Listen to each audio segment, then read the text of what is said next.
Bonjour et bienvenue dans cette édition proposée par les étudiants en journalisme à l'IUT de Lannion. Voici nos titres. Bruit de moteur, circulation importante, le quotidien de petits villages du Trégor est bouleversé depuis lundi. Les travaux qui bloquent la circulation à Saint-Michel-en-Grève poussent les automobilistes à couper à travers champs, au désespoir de certains élus et des habitants. Sophrologie, magnétisme ou encore énergétisme, les malades du cancer sont de plus en plus nombreux à se tourner vers ces pratiques alternatives à la médecine. C'est le dossier de cette édition. Vous connaissez sûrement Octobre Rose, mais connaissez-vous Mars Bleu, une opération pour sensibiliser sur le cancer colorectal? Rémi Cloirec, bénévole à la Ligue contre le cancer, sera avec nous en fin de journal.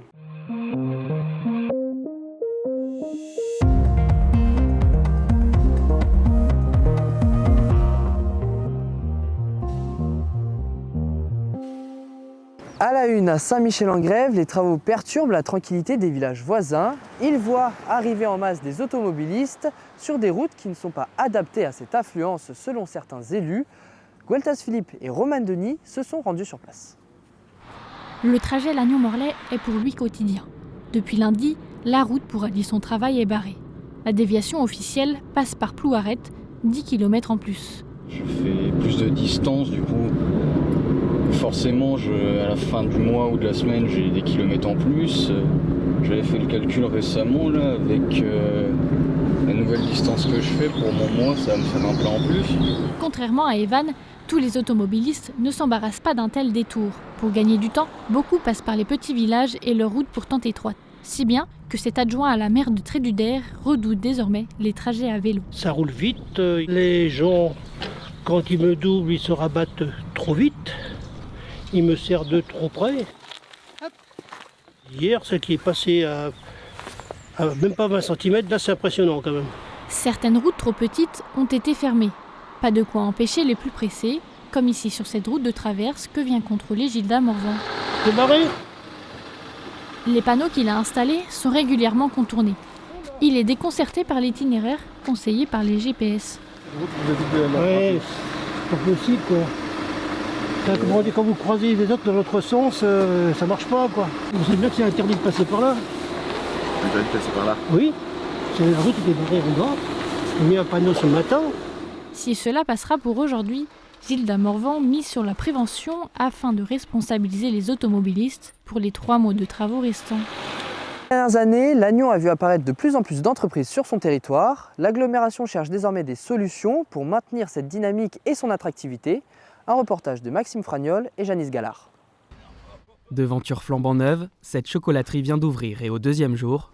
Le stress, mais super content quand même. Hop là. À 25 ans, Baptiste lance son premier commerce, un rêve d'enfant. À 15 ans, je savais déjà qu'un jour, j'aurais voulu avoir mon propre truc. J'ai toujours su que je voulais m'installer. Je ne savais pas quand, je ne savais pas où. Finalement, c'est à Lannion qu'il s'installe et trouve ses premiers clients.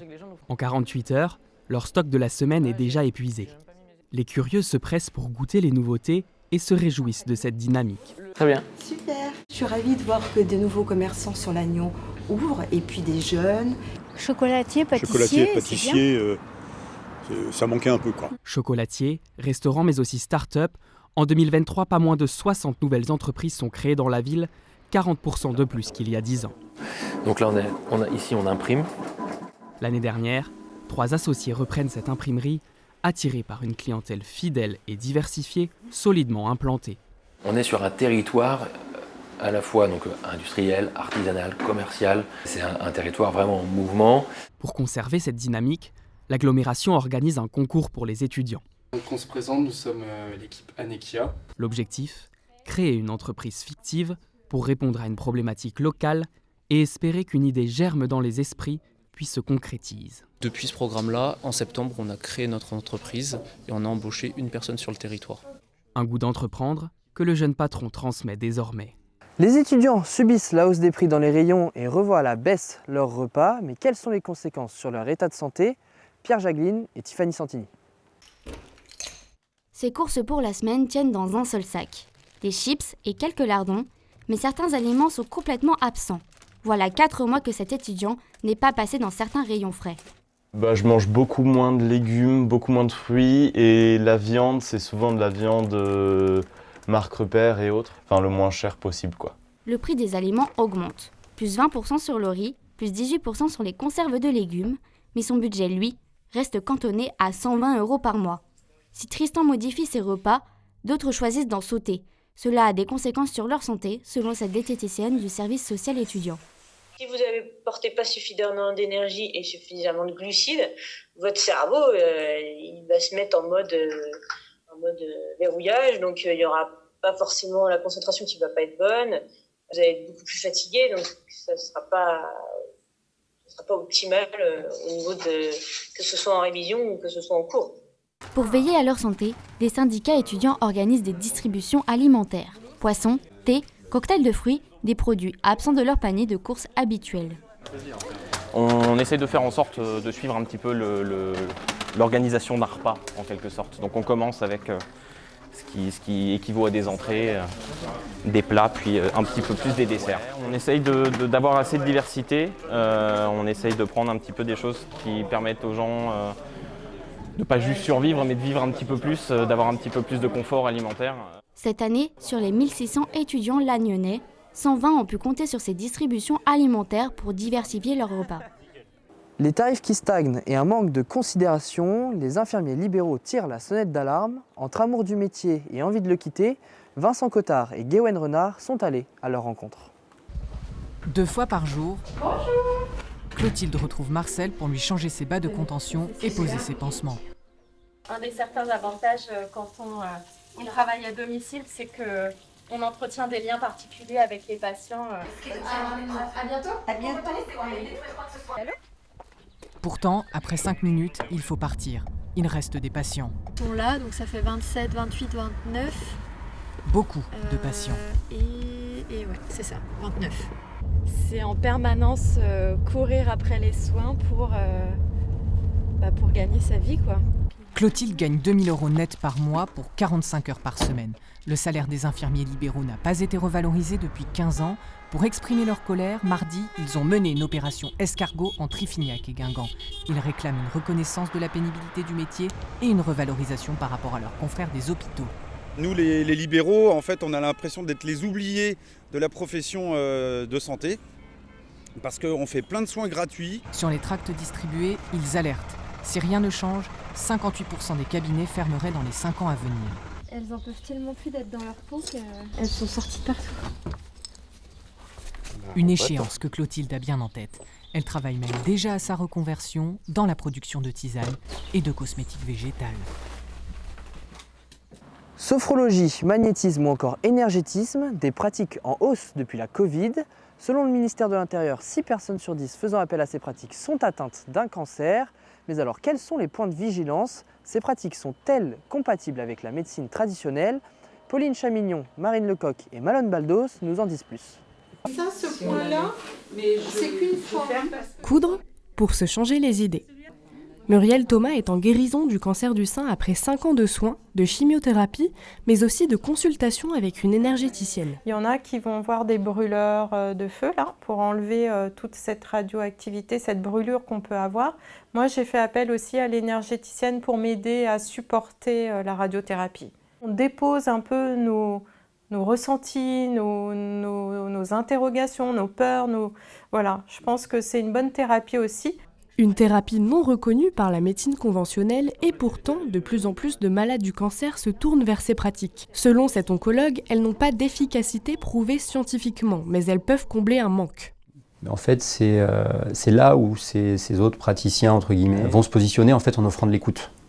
Parce que derrière, c'est ça en fait, hein, on met un enrobage de magie, mais pour écouter les gens. Et leur rendre en fait ce qu'ils ont l'impression d'avoir perdu. Qu'on trouve pas forcément, on trouve pas forcément le temps en médecine. Madame, bonsoir, on y va? Ce temps, cette sophrologue peut l'apporter à ses patients pour 55 € par séance. Elle enseigne à mieux respirer. Vous retenez votre respiration, vous allez contracter doucement tous vos muscles. Une manière selon elle de les accompagner dans leur parcours médical.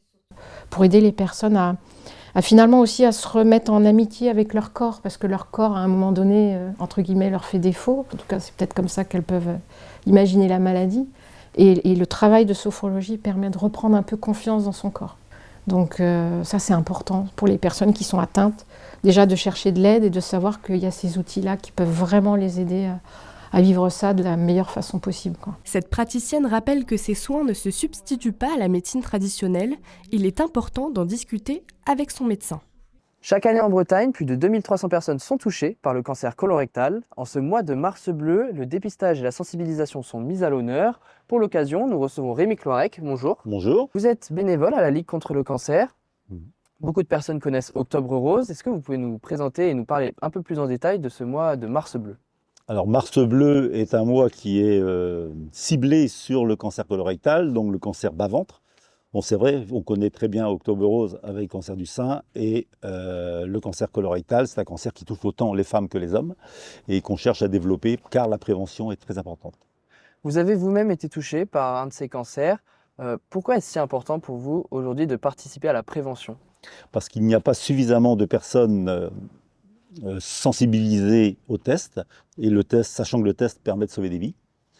Et le but de Mars bleu, c'est véritablement de sensibiliser au test. Nous avons la chance, en France, ainsi qu'en Europe, de bénéficier de tests gratuits que vous pouvez retirer dans les pharmacies ou chez votre médecin généraliste, ou même par correspondance sur Internet. Vous l'expédiez au laboratoire et le laboratoire vous donne les résultats dans les semaines qui suivent.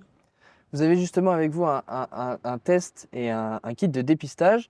Est-ce que vous pouvez nous le présenter? C'est donc avec ça qu'on peut sauver des vies en 2 minutes?